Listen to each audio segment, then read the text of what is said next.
Welcome to our 2025 Concordia baseball season preview. My name is Matt Menzl, being joined by senior catcher, outfielder Brendan Cleveland, as the Falcons looking to get back into the NAC tournament as they did last year, first time in a couple of seasons. And let's begin just by looking at last year, and I guess your thoughts on what went well for the Falcons last spring.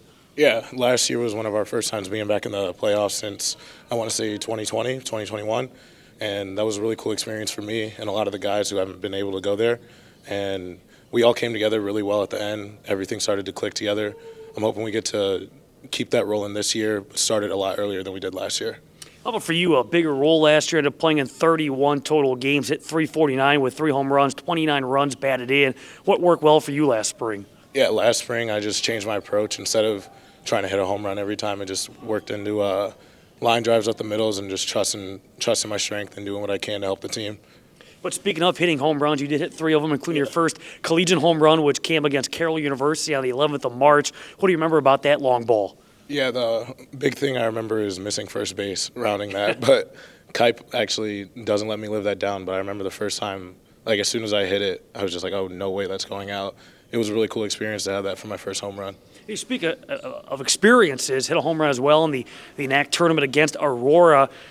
Take us through that NAC tournament experience. What was that was like for you guys, for the team, just, getting an opportunity to play in that environment, and obviously hoping to get back to this year and make more noise. Yeah, so that was really cool. The big thing was the rain delay against IIT. It was all day long, so we kind of just had to sit around and wait. But we just kept our bodies moving. We all stayed calm. We stayed focused. And Tyler Bartek went out there, threw a lights-out game. Next day we went to play Aurora, big rival for us. It was a big heated game, and the energy was high all throughout the playoffs, all throughout the tournament, all throughout the game. So that's something I'm really looking forward to. And the playoff environment, it's a lot different than the regular season, and that's something a lot of the players live for. So I'm really glad we got to experience that. You mentioned during that delay keeping your bodies loose, and I understand from Coach Morgan that you are a dancer. He goes, all you got to do is turn music on, you will start dancing. You've always been kind of that laid back? Yeah. I'm really big with that. Like, I don't like to think too much about the game. Like, I like to do as much as I can just to stay chill. Music is a big, important part for that. And then even for the team, we were all dancing, but a big thing was we did a 3-man weave right before the game. So I think that helped us a lot. But, yeah, dancing is definitely something I'm going to do on and off the field, regardless of the music, wherever we're at. Well, speaking of music, how do you go about picking your walk-up song? So my mom was a big influence. A lot of the music I listen to is because of her. And this year I have Family Affair by Mary J. Blige. I kind of wanted to do a throwback song. So whatever I feel feels right for me, gets me in the right mindset, I'm just going to rock with that for the year. Is there a different mindset for you being a senior, now being one of the elders, if you will, being a leader of this team? Is there a different vibe to this campaign? Yeah, this year it's definitely about leadership. I stepped up big time. I wanted to show the rest of the team like I'm here for them. And I just want to show hey, we have each other's backs. We're doing this for each other. And it's not a selfish game, so that's something that's really important to me. And Coach Morgan, he's kind of drilled that into our heads all this year. Still training camp right now. What are you seeing from your teammates? What are you seeing so far in training camp? Do you like what you're seeing from your teammates? Yeah, I'm liking what I was seeing a lot. Our offense is going to look really well this year. We got some transfers in. Our pitching is looking well, too. Some more transfers. We did really well this year recruiting, and I think we have a really good chance of bringing it really far and showing a lot of conference teams that kind of doubted us that we're the underdogs, but we're going to compete. Finally, for you, what goals do you have for yourself for this season? I definitely want first team all conference. Hopefully, if I can, all region. But I want to just win the conference tournament. I want to win NAC and then just keep balling out. I want to enjoy this last year with my team, take it all in. But I want to keep playing as long as I can. Well, Brendan, thanks a lot for your time. All the best to you and your teammates this season. All right, thank you. Thank you for having me. Being joined by Concordia baseball head coach Eddie Morgan, back for season number 12 already with the Falcons. And before we talk about this current 2025 season, quickly let's go back to last spring and your thoughts on the way that season played out as you guys got back into the NAC baseball tournament. Yeah, I think we played our best baseball at the end of the year. We're getting great pitching, we're getting great defense, we're getting clutch hitting. The guys really started to believe in that they could reach their potential. We had some strong leadership that we're going to have to replace this year, like Jimmy Jurgensen. Those types of players are difference makers, and that's what we're going to be searching for this year. How did the new NAC format kind of change some things as far as your planning goes with the game one of the doubleheaders being a little bit shorter than game two? Well, it's single limb, so you got to win that game. But if you win it, you got some momentum, and I think that kind of propelled us. But prior to that, we kind of knew where we were going to be, and so we were kind of lining everything up.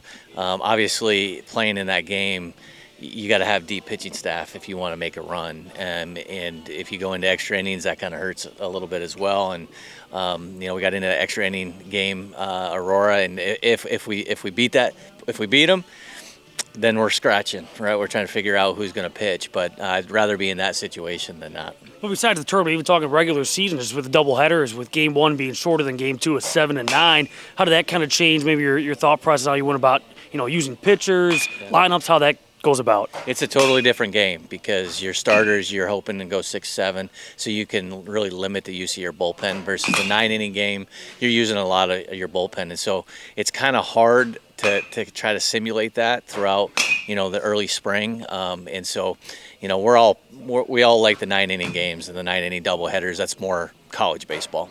Let's talk about the here and now. And before we talk about who's on the field, how about from a coaching standpoint? Mitch Rogers now your new pitching coach, assistant coach. Yeah, he's been tremendous. He can really relate to the players. He's only a couple years out from school. Played high caliber college baseball at the Division I level and the NAIA level.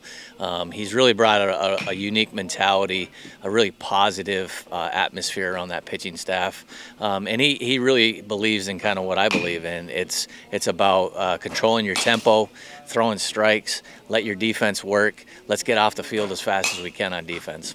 You look at your roster, a good close to 50 players on this team. How do you go about just navigating a roster that size? Yeah, we know, we're always going to have a little larger roster because we want to carry a larger pitching staff. We know we've got kind of three types of players. We got guys that are top of the depth chart. We got the fringe players who are fighting to get on the top of that depth chart. And then we got developmental guys. And actually, those are the guys I actually like working with more. They're hungry, it's a challenge at times, but I feel like it creates competition.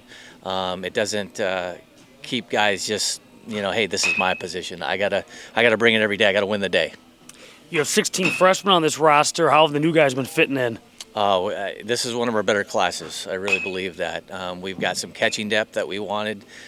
We got some power hitting that we wanted. So we got guys from really solid high school programs. Brady Coons from Kimberly. They do extremely well up there. So we're pretty ecstatic. Now they're freshmen. They're young. They're going to go through the ups and downs. They're going to face some adversity. But they're pushing. They're pushing guys at the top of the depth chart, and that's exactly what we wanted. We look at this roster, a lot of familiar names back as well, and two that are named as players to watch include Brendan Cleveland, but also Zach Sloan when it comes to pitching. What do you expect from those two? They're veterans. Zach has been around and he's been pitching in the rotation since he was a freshman. And, Cleve had a great fall. We expect him to lead the offense. He gives us some quality at bats, some power, some barrel control, some clutch at bats. So he's everything you want in that middle of that order. From a pitching standpoint, do you have a pretty good, feel for how that rotation may look, or is that developing? Yeah, we think we've got 4 or 5 guys. You've got a transfer coming in who played with the Chinooks and had a great summer. Artie Liebau, obviously Zach Sloan. Luke Bruckner is just a crafty lefty that gives us strikes and gives us innings. And then from there, it's going to be between a couple different guys. We did have a little injury with Tyler Bartzak. We might miss him for the year, and he was projected to be in that rotation. But we feel like we got 4 or 5 guys. Our bullpen, that's the area that's going to have to continue to grow throughout the year, especially the closing position. So I think that'll evolve. What lineup we put out there the first week is probably not going to be the same lineup as we see at the end of the year. Same with the pitching. The NAC preseason poll came out. Do you put a lot of stock into that, and what do you expect when you think NAC baseball? College baseball is a different animal, and it's all about it's a sprint, really. It's 40 games in a short period of time, and it's who can get on a roll. It's who transfers play a big deal in college baseball today. So it's just tough to tell who's got what. You can look at some of the returners at each program and kind of give you an idea, but I don't put much stock in it. You gotta be able to pitch a ball, you gotta be able to catch a ball, you gotta be able to hit the ball, and if you do that consistently, you're gonna find yourself at the top of the conference. Finally, when you look at the schedule, obviously Mother Nature's got to cooperate, but you look at the month of February, you hope to get games in, maybe not likely based on weather, so off to Arizona, off to Florida before you come back and get conference play started. How do you, I guess, approach these first series of non-conference games? What do you look for in these non-conference games? Yeah, we're competing to win. We put together a nice schedule, opportunity to compete with some of the better teams in the country, and it's going to really test us and challenge us, and it really allows us to evolve, to figure out what that 12-13 position player lineup is going to look like during the conference season, and then also to figure out our pitching staff and what roles our guys going to play. And the fingers are crossed for us to stay healthy heading into conference with that tight schedule. Well, it's great to hear the sweet sound of the ball off the bat in the background. Baseball season is back, Coach. So always thanks a lot for your time. All the best this season. Hey, let's win the day. Absolutely. And for more on the Concordia baseball team, be sure to stay tuned to CUWFalcons.com.